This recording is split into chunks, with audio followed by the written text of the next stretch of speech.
All right, so we're going to get things going. Thank you for joining us at GoEngineer, right, on this SolidWorks MBD adventure. Um, the main topics today are going to be model-based definition, otherwise known as MBD, but really getting down to some of the nitty-gritty parts like DimExpert, the user interface, what it looks like in SolidWorks, and then maybe some real-world examples about how some companies are transitioning from traditional 2D drawings to the rigorous process of stepping through the hoops to go full MBD. But all in all, this should be a good overview about MBD, what maybe it might look like for your company, and really should educate you enough to allow you to start asking your own questions, or asking the right questions rather to someone like me one-on-one, or your guys' sales rep, or maybe just do some research on your own. So that's kind of the goal today. Thank you all very much for joining. Before actually we get started here, one thing I wanted to run through real quick is just how GoEngineer is handling everything remote and online. We have lots of resources. Of course, we do things like this all the time, which means that we're already geared up to work from home, which is kind of nice. So yeah, with all the new restrictions that are kind of flowing around here, just know that we're doing our best, and from the top down, we have initiatives and directives to not only tackle some low-hanging fruit, but then also to make sure our customers are getting the best experience possible. And some of the things we have here, it's called Design from Home. It's just GoEngineer Design from Home. Of course, our technical support's always been online and always has the web resources available and the screen share, so that's always good. We're 100% virtually staffed, which is awesome that we can do that. We still have a couple offices that are still open for now, but under that 10 person gathering limit, I suppose. Especially here in California, the 10 limit gathering thing was recently thrown in, as part of regulation, I suppose. If you need any help with anything, whether it's SolidWorks related or purchasing related, we have experts standing by ready to help you guys out, either on the phones or through web sessions. And a lot of the stuff you can see here on this page. We have virtual training classrooms, so if you're thinking about taking a class, now is a great time to do it. We've been offering online classes for the last 2 years-ish, I think, maybe even longer. And we have a ton of different classes, everything from surfacing to weldments to sheet metal mold tools, SolidWorks Advanced, SolidWorks Standard, Essentials, it's all there. So this might be a good time for you guys to squeak out some online training, some do online training. What I'm going to do is I'm going to copy this link. I'm going to put it in the chat so that everyone can have it. And that way you guys can go read up on this yourself, maybe take some advantage or have some initiative to go learn some new stuff on your own. Cool. So GoEngineer website is also just a great resource for all kinds of things, not just particularly training, but self-serve training and whatnot. So if you go to our website, there's lots of free options, including Go University. So now is also a really good time to take your certifications. So if you've been thinking about getting certified in SolidWorks, this would be a fun one. There's actually an MBD certification, and I would be almost, maybe a little bit of a stretch, that maybe after today and a little bit of practice, you might be able to pass the MBD certification. So kind of fun. Okay, so enough with that. If you guys want some more information on that, we can certainly dive into it. But let's talk about MBD, right? So we're going to tackle these 3 topics today. So DimExpert, what is DimExpert? And then also, I put MBD Dimensions there because if you're running SolidWorks 2020 or later, they changed DimExpert naming, right, to MBD Dimensions. So, but just know that they're the same thing. I'm probably going to mess it up and say both, but just know that they're the same thing, right? It's that transition phase.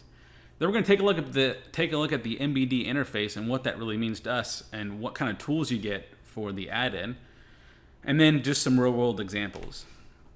Okay, so a little bit about myself. I've been working with GoEngineer a long time, doing these web things for a long time. I love mechanical things. I have my own machine shop in my garage, injection molding machine in my garage. Like, I love making stuff. SOLIDWORKS certainly fits the bill. I'm also an adjunct professor at USC, and I've taken this initiative to get this digital kind of representation going, and it's been a lot of fun. It's a lot of research: the cameras, the lightings, the mics. So I'm working real hard at that. So GoEngineer, we do all things SOLIDWORKS. Of course, we also do 3D printing and scanning and all kinds of training. We kind of touched on that just a little bit there.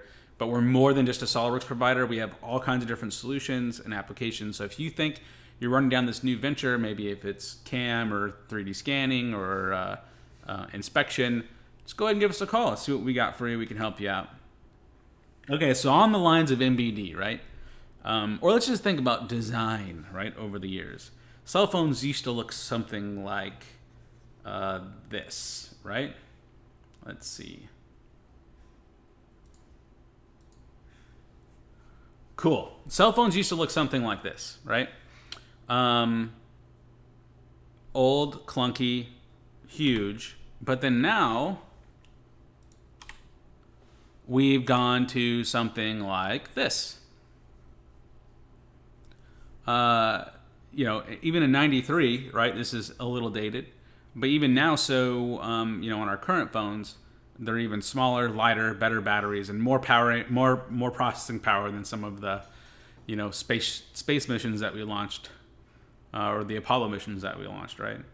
And so a lot's changed in design over the years, right? So in 20 years, we've gone from this old brick phone to this new smartphone, and then even, if you think almost 30 years, 40 years, right? We're coming up on that mark. How things have changed, VR, AR, all kinds of stuff. So in general, things are getting faster, lighter, streamlined, they last longer, they're prettier, their screens are more vibrant, they're more processing power, etc. So what the heck happened to drawings, right? Drawings have been around since the very beginning, and they haven't changed. And it's kind of the last thing in the whole CAD process to change. And anytime we're talking about change, that's always something that's pretty difficult, right? So the MBD workflow, the idea is we're going to revolutionize the way we depict our drawings.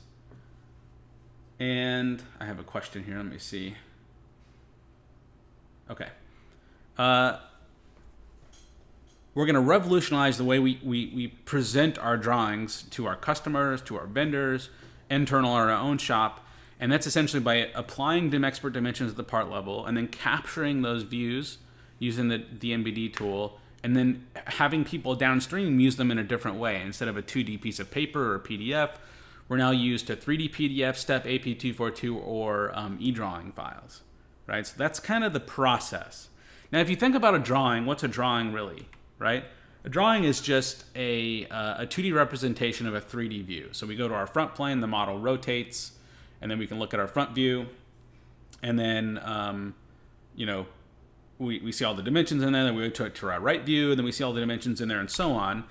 And the idea of implementing that onto a drawing, or onto a part instead of a drawing, rather, is just the Control 1, Control 2, Control 3, the normal rotates of your CAD model.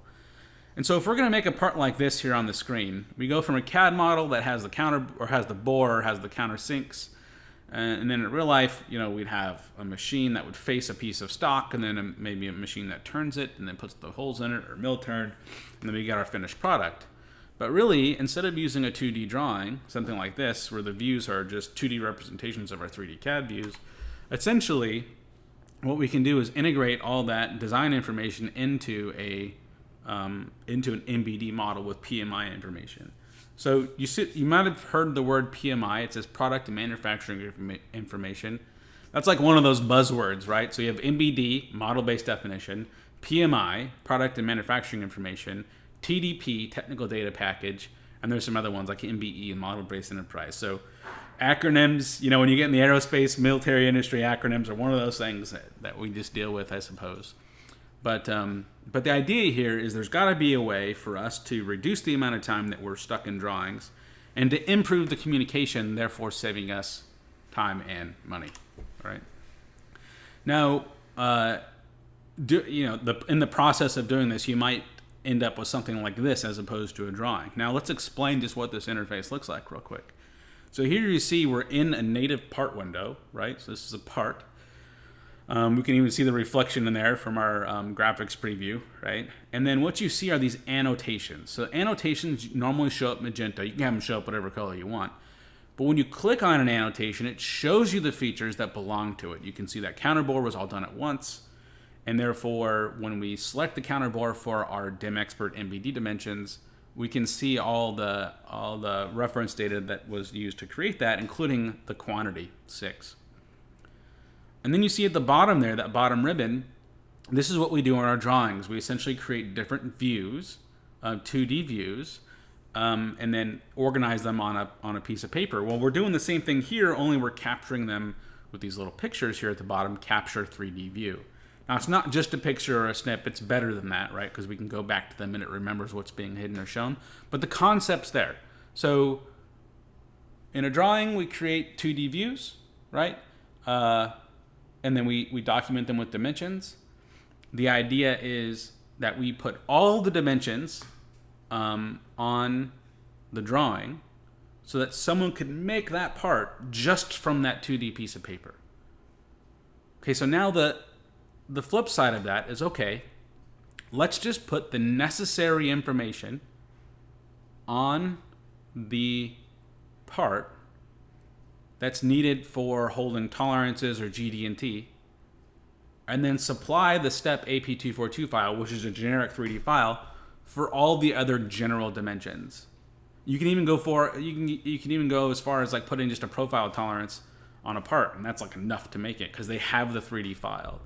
Now, we've been making parts off 3D files forever. In fact, one of the industries that it's been making 3D files or making production parts off solely 3D files is anyone in the molding industry, right? Whether it's forging, casting, injection molding, liquid glass, right? 90% of the time, what do you supply? You supply a part file. They make the core and cavity, and they charge you the bill, right?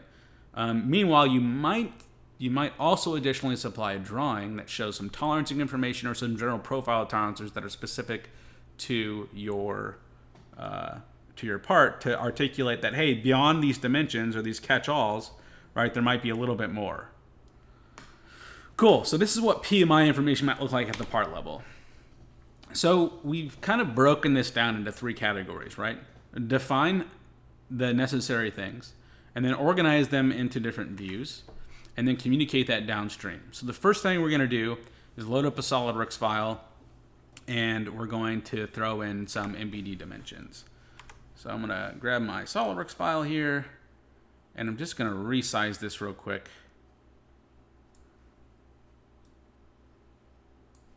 There we go. And we'll take a look at how we can add MBD dimensions to our part. So one of the things that you probably have not gotten to, if this is your first MBD experience, is this little icon here in the upper left-hand corner. We have this little crosshair icon, right? And so what that actually is the MBD tab. Now you can see, or the DimExpert tab rather. So if I mouse over, it says, hey, it's your DimExpert manager. They still call it DimExpert here, but then MBD Dimensions here. But okay, that's fine. So we don't have anything in here yet. And certainly this part is made. It's a multi-body sheet metal part from a real customer who's going through the process right now. And if I go to my MBD Dimensions, then I can see the things that I can do with just MBD. Now what's really great about this, MBD Dimensions and DimExpert tab, is that they are already included in SOLIDWORKS. You don't have to go out and buy a seat of MBD Dimensions or a seat of MBD or DimExpert, right? It's there. So this is something you can start using now. And this is how I often start telling customers how to start integrating into the MBD portion of SOLIDWORKS, right? So the first thing you have to know how to do is to articulate, the important things of this design. So I'm not going to go through and detail the fillets. I'm not going to go through and detail the small little chamfers here, right? Unless it's really important. I'm really important about the hole locations and maybe the gusset locations, right?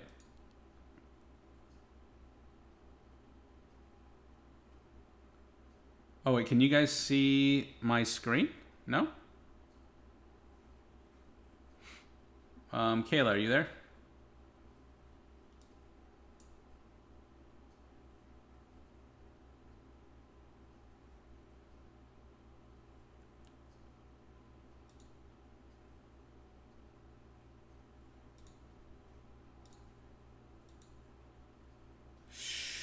Can you see this one?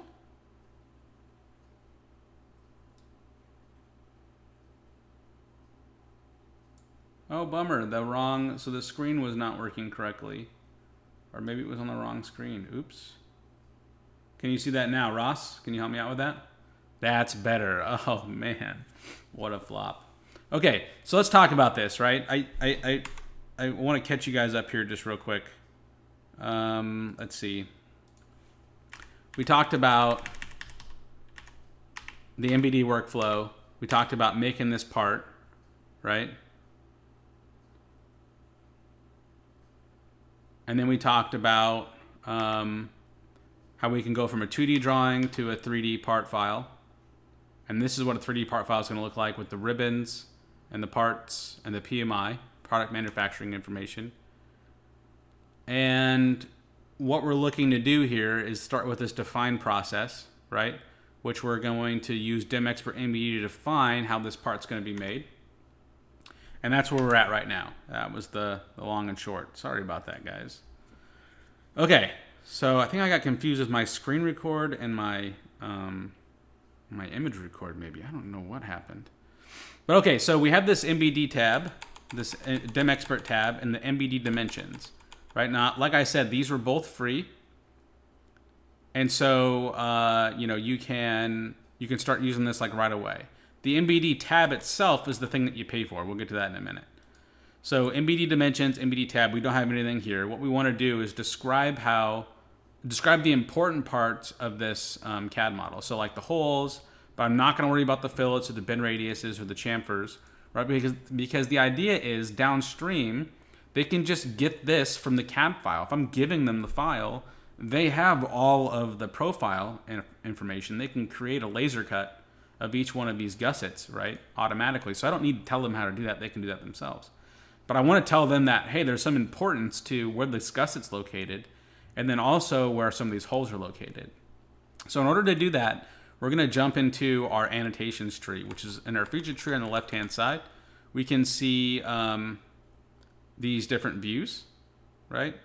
And you probably have never gone here before either. It's probably always been collapsed. But this is the way we can articulate annotations versus dimensions. Remember, dimensions belong to the CAD file, but annotations are the little bit of extras that we want to include for our MBD. Okay, cool. So, so what I'm going to do is I'm going to activate and orientate my front view. And this is what it looks like. Of course, I can rotate this around if I didn't like the orientation. I can just move it whichever way I like. We'll say that this is good enough. And I'm going to go to my location dimension and then grab this edge here and then grab this edge and then say, hey, that's some distance apart, right? And I can continue this process for each one of these holes. And we'll go ahead and grab this because that location is important. And remember that this is an actual customer file. So one of the things that I have to make sure, and what you notice is they're going away here, classic mistake. I need to turn on, my MBD annotations and then turn off my feature annotations. There we go. Show feature dimensions. No. Okay, cool. So there's a hide and show for this, just like there's a hide and show for everything else. So as I was adding them, they were disappearing. Probably a good thing to know if you're going to test this out.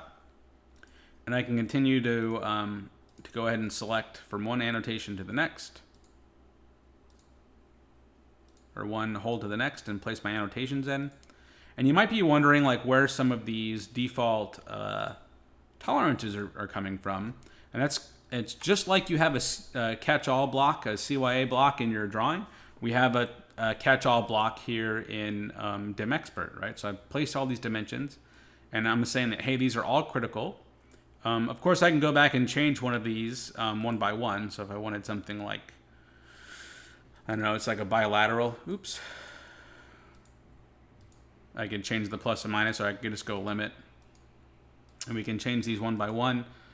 Or as I'm going, I can have a standard for my company for default dimensions under my options. So under options, if you go to document properties, you can go to dim expert, and you can take a look at your by which way you're going to tolerance things that don't have significant figures, or you could just say, hey, let's just do a general tolerance, and we can classify medium, coarse, whichever one kind of fits in your bucket. But then the other thing too is we're going to look at like our size dimensions have the automatic diameter tolerance of 5/1000s, and counterboards are 5/1000s, widths are 5/1000s, and so on. And so I can either choose to change these values or then default them to the general block tolerance that I've selected earlier, right? So that when I go dimension any of these, they should just show up with the general block tolerance minus our diameters, and our lengths have a 5/1000 of an inch plus or minus symmetric tolerance. Same thing with like location dimensions, chain dimensions, and the last one here that I'm pretty sure is the 2000. There we go. Our distance. So our default distance is 20 thousandths set for a distance between 2 points, and that's why a lot of these are 20 thousandths. So you can see the plus minus 0.020. Of course, we can clean up significant figures too. If we just go to our edit document units, we can change how many significant figures we have, and that'll reflect there in the model. We can also change and see if we want 4 significant figures. I think that just matches the significant figures on the document units. Let's just check real quick.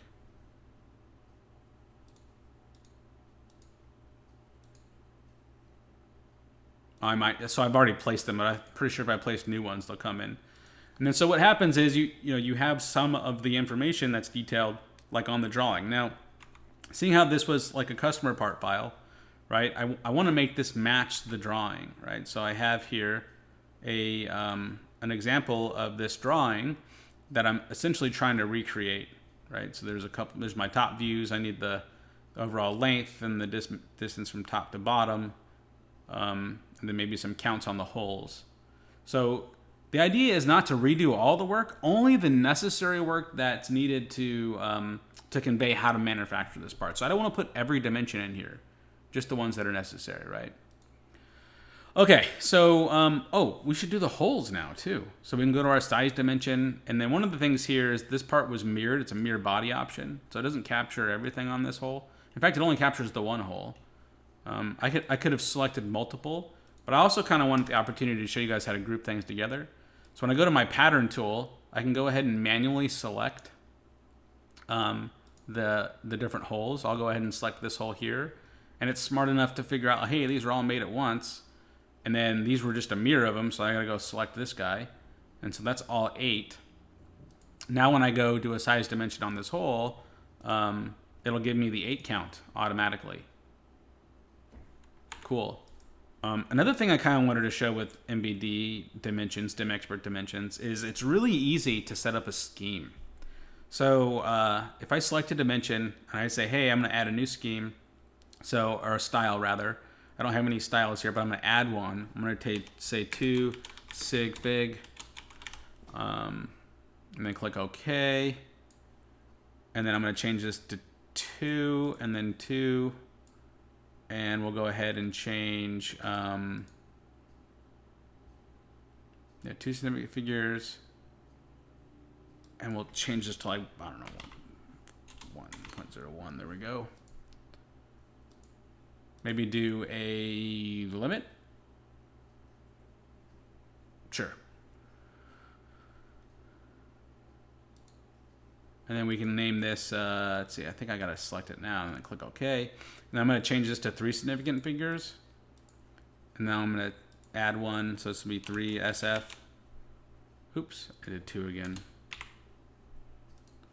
And then I'm gonna grab another one. I'm gonna say SF symmetric. We'll go ahead and add that. So 3 SF SYM. And then we'll go 3 symmetric. Oh, we'll go 2 symmetric maybe.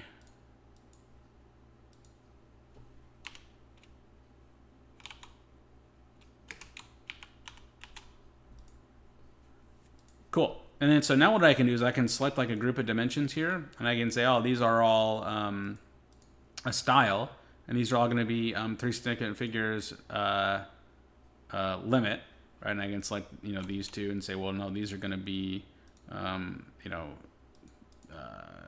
2 significant figures symmetric, right? And then you can go through and doctor up your drawing really fast, or your MBD views really fast, and kind of correlate everything. So if I wanted to finish this up, I have a couple more things to do here. So I gotta do this guy. I gotta do the overall length here, and I'm just selecting the edges. Now what's really cool though is, as I'm selecting these things, notice how it's selecting the face. So if I click on this guy, it's going from face to face, right? So even though I selected the edge, now when you push this down into an eDrawings or to a 3D PDF or whatever it is, it remembers these things so that when a customer or someone downstream clicks on something, like clicks on a dimension, it's going to show them from this face to this face, here is the tolerance, or here is the dimension plus the tolerance on this guy.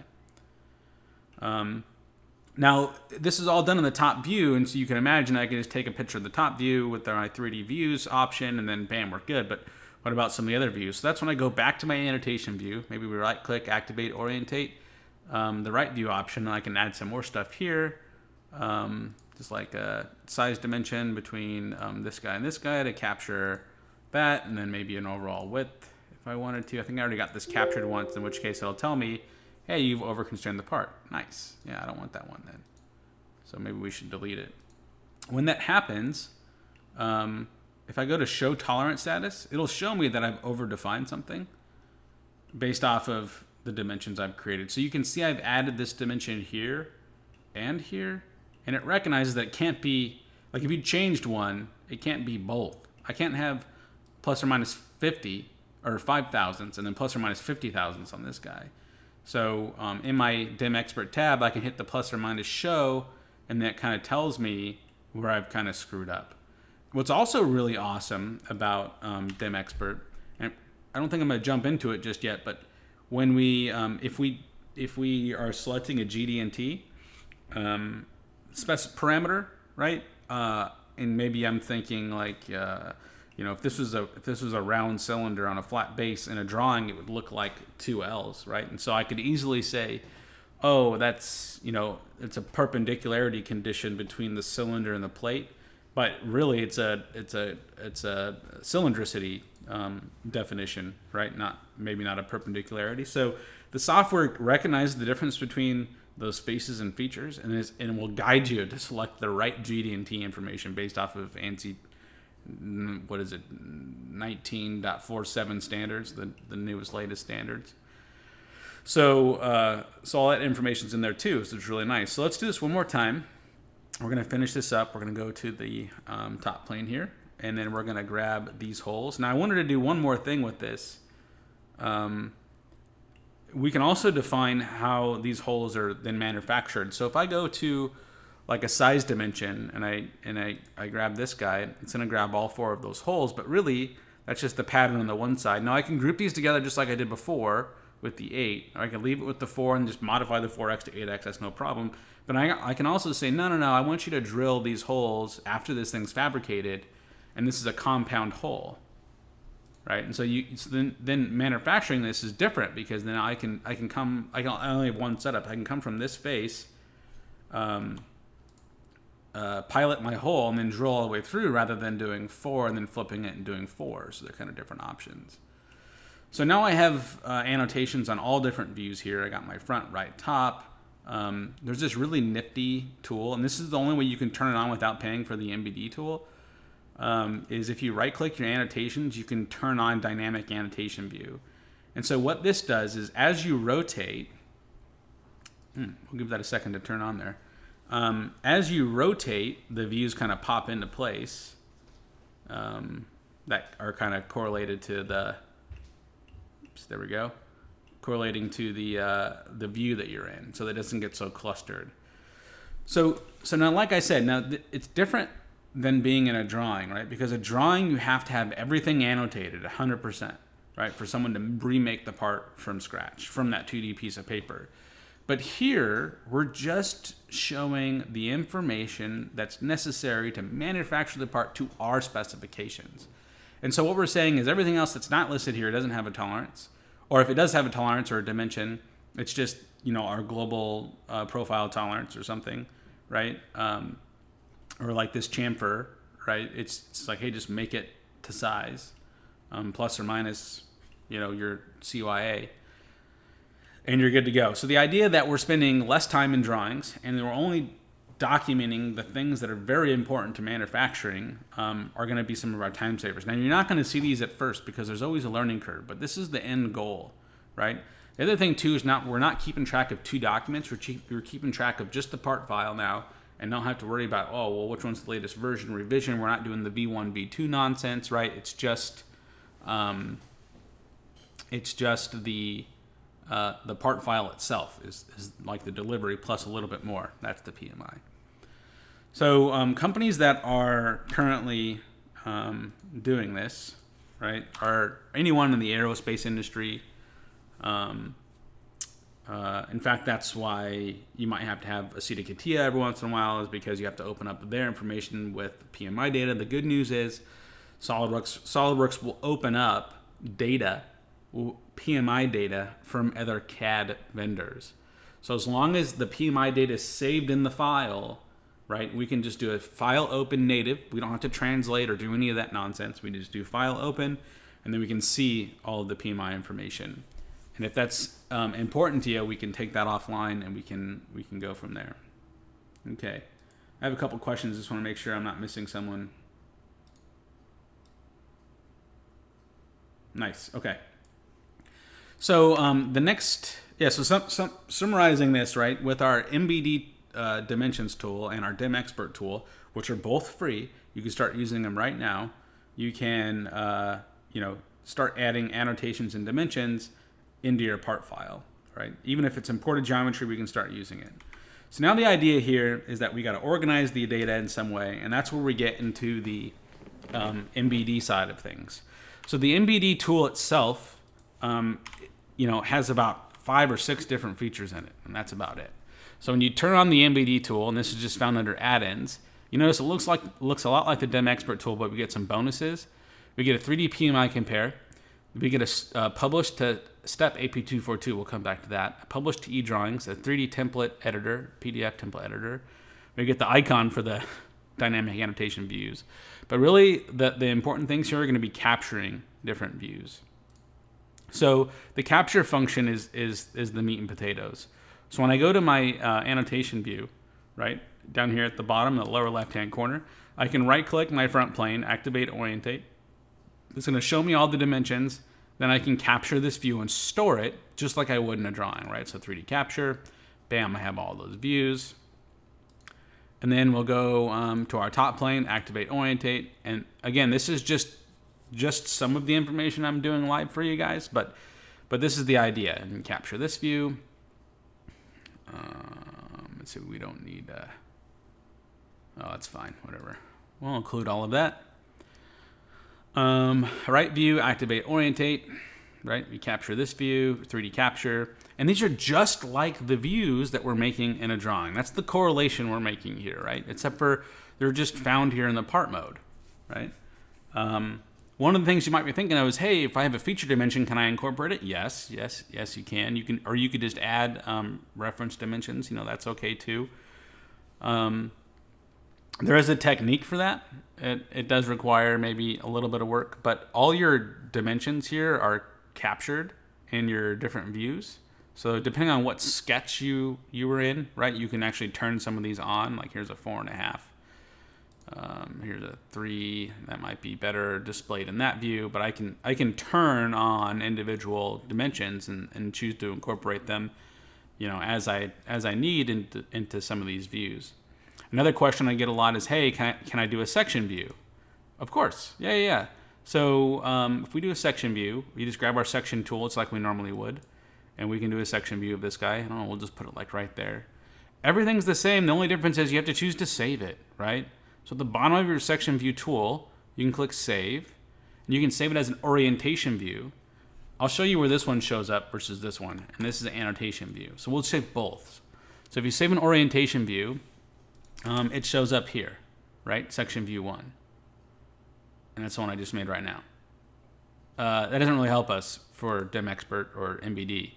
But if when you save it as an annotation view, it shows up here, and then now you can do something else with it, right? So here's your section view. You can take a look at, some bonus content, and then you can capture this as well. So we can click capture, and that's our section view capture. And then you say, well, how do I do a detail view? Well, you just zoom in, right? And then click capture again, right? So you can name that detail. So all of the nuances that we've just been dealing with in drawings are really just simplified here in the part mode because we have a 3D model, right?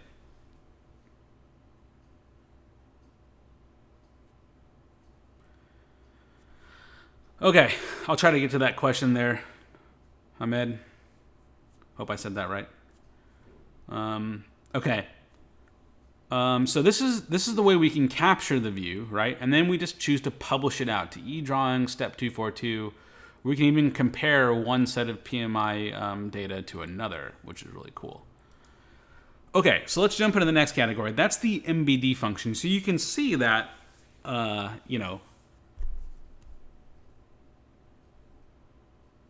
the work done on the DemExpert side or the MBD Dimensions side is really,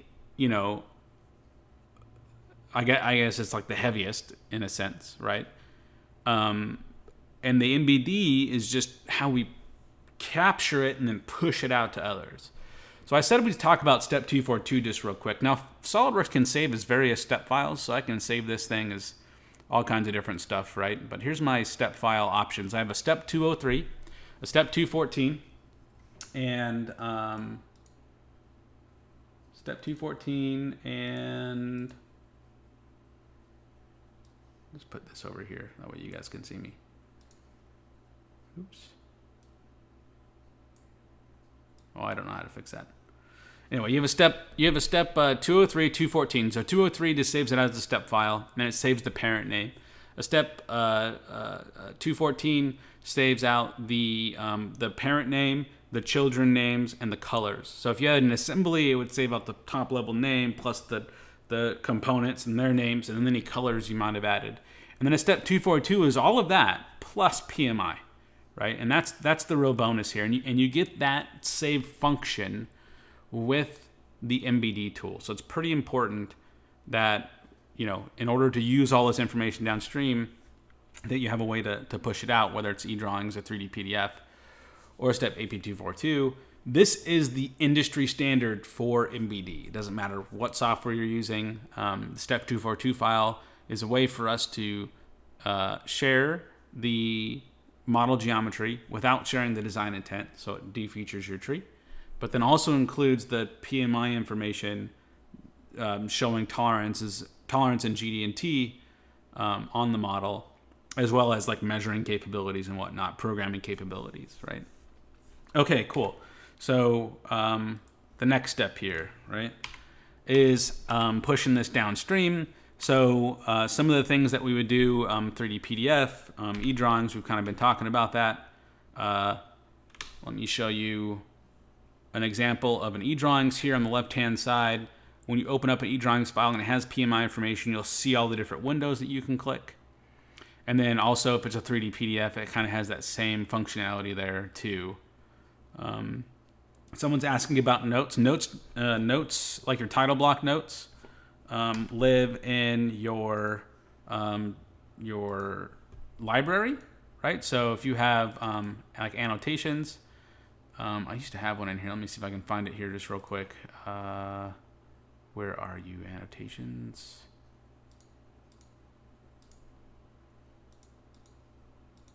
So you would just save a note, just like you would any other note, and you could just drag and drop it in, and that would belong to your notes pane.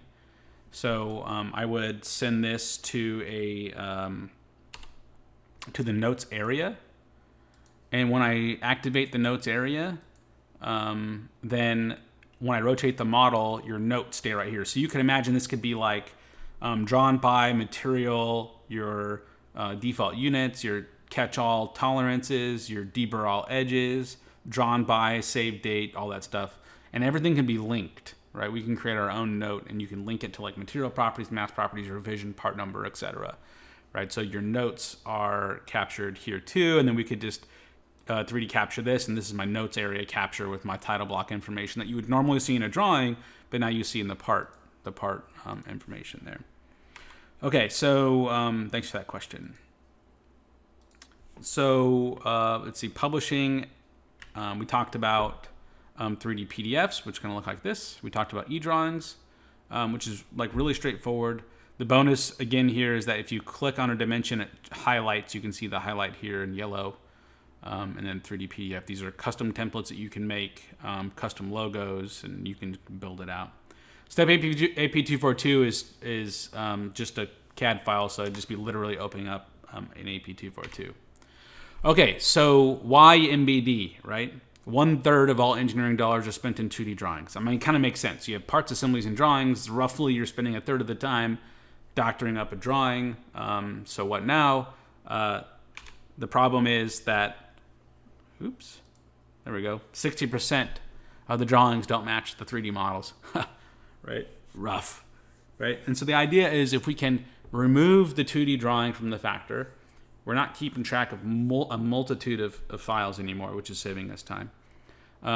And we're spending less time detailing because we're giving them the part file. We don't have to have everything manufactured right there on deck from a little PDF. Not to mention, if they have the part file, it's really easy for them to go grab a dimension that might otherwise have been missed, and therefore reduced, back and forth time between manufacturer and so on. Okay, so the traditional process, we go from 3D to 2D to 3D, right? We go from a 3D part file to a 2D drawing back to a 3D manufactured part. The idea is to keep it 3D all the way across the deck, and this is really the message of MBD, right? It's not like we don't like 2D drawings. It's not that we were trying to kill 2D drawings. And they're still a necessity, and they're actually still necessary in the implementation process too. But we just want to go from 3D to 3D by adding some of that PMI information on SOLIDWORKS. So here's an example of a file, of the file that we were working on before. And we understand that it's tricky to take everything that we would have in here and then dump it into MBD with a switch, or the flip of a switch, right? Here's another example, flip of a switch. So let's go ahead and take a look at how we can start reusing some of this information in a drawing before we even get to the MBD side of things, right? I'm gonna go ahead and turn off, let's see, we're gonna activate orientate. Cool. Okay, so we have a ton of information that we've done live. Can you highlight all the features that are dimensioned to verify what is completed? Okay. I think the easiest way we can do that to show if I've captured the critical things, the question is there a visual kind of checkbox that we can do? If I click on one, I can see that, hey, that dimension there has been satisfied. But is there a global? And I think the closest thing we have to a global is this tolerance status. And then we can see things that have been defined based off of, the dimensions I've created. Now, some of these aren't defined correctly because, I didn't go through it and do everything like the picks and clicks here, and then maybe this dimension to this edge here, which could be problematic. But you can see the overall length is satisfied. So it kind of shows you if it's green, it's 100% done. If it's yellow, you just got some of the information. If it's red, it's overdefined. If it's gray, the standard color, you don't have anything. Hopefully that answers that question.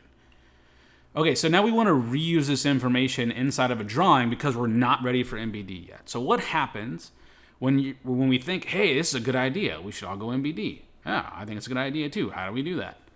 That can be a difficult question sometimes, and it's always a little bit different for every customer, right? And that's certainly something that GoEngineer can help you guys out with. But here's the deal.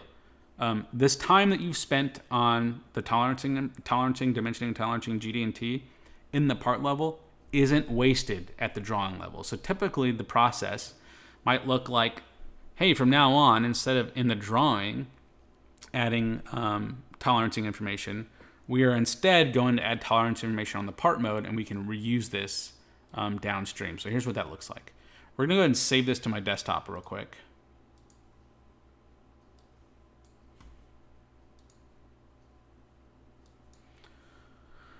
I'm going to label this, I'm going to put a test suffix on it. Desktop test, bam. Save it.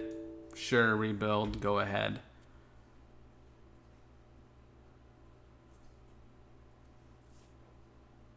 And I'm going to make a drawing from this guy. Because we understand that it's hard just to go from making drawings and doing that really well to not making drawings, right? So there is an implementation process, and that's where the whole model-based enterprise comes in. So MBD is how engineers use model-based definition on the CAD side. Your PMI information belongs inside of that window, that bucket. And then your technical data package is your SOLIDWORKS file, your step files, any accompanying files that need to go with it, BOM text files, Excel files, etc. It's this whole kit and caboodle.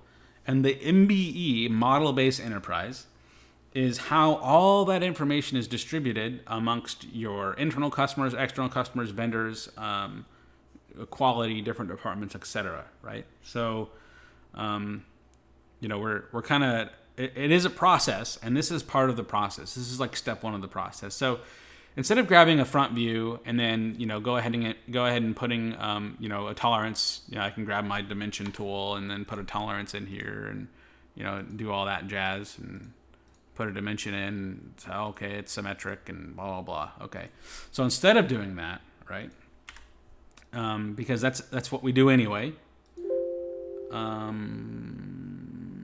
Where are you? I love it when you have too many screens open and then you get an icon that shows up, and there we go. Hiding on this screen. So I just want to delete this guy. Yes. We're going to try something different, right? And so we're going to choose to import annotations, specifically DimExpert annotations, onto the drawing. Now we have, here's our section view that we made. Our section annotation view, there's my section view that I made. There's my notes area that I've captured. So these are some bonuses, but by default, I think I just want my top view or my front view, right? So I grab my front view in. You can see that all the work that I did on the on that front view is then reused here at the drawing level. So step one of the MBD process looks like this, right? Hey guys, I think MBD is a great idea. It's gonna happen. It might take some time, but here's how we should start leveraging the SOLIDWORKS tools so that we're ready to make the switch when we decide to go down that avenue. And the great news is it doesn't cost you any money right off the bat, because remember, MBD and DimExpert are both included in SOLIDWORKS, right? So now you have a sheet that's dedicated to quality or dedicated to tolerancing that has your tolerancing information on. This doesn't replace some of your import model items. You don't have to, right? You can still do an import model items on this. You can still do everything the same.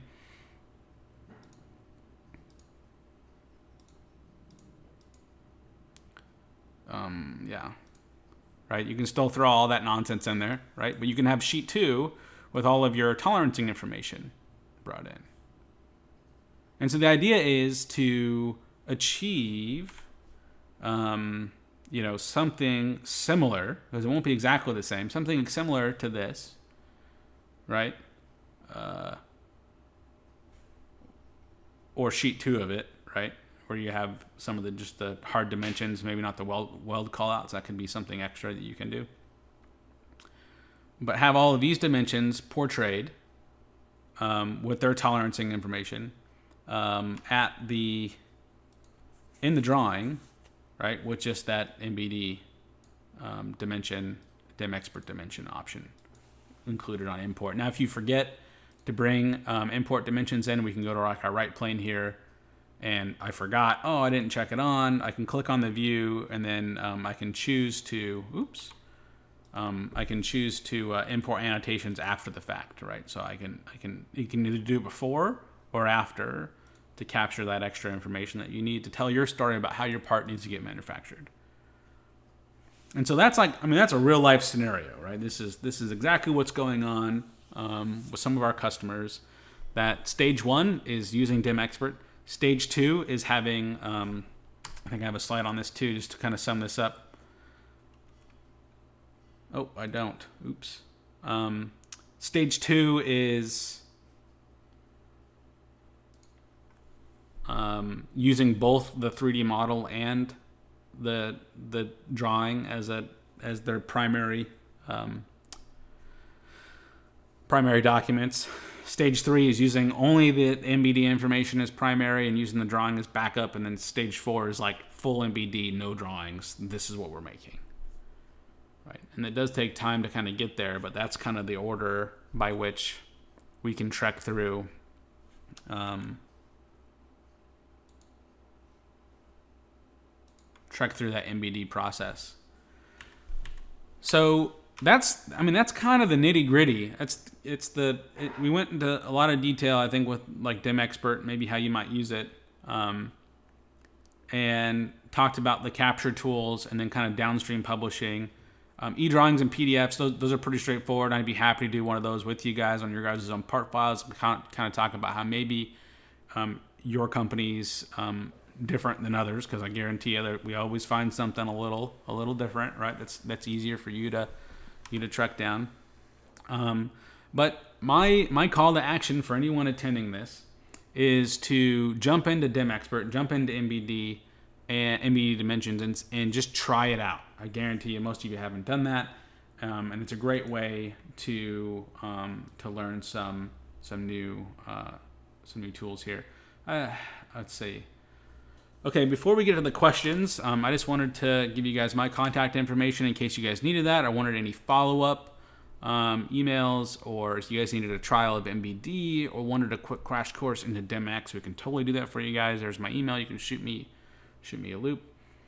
And I just want to thank you all for coming. And I'm just going to do a quick outro, and then we'll jump into questions. So thanks again for joining this webinar. This is Adam Hughes with GoEngineer. Thanks for watching.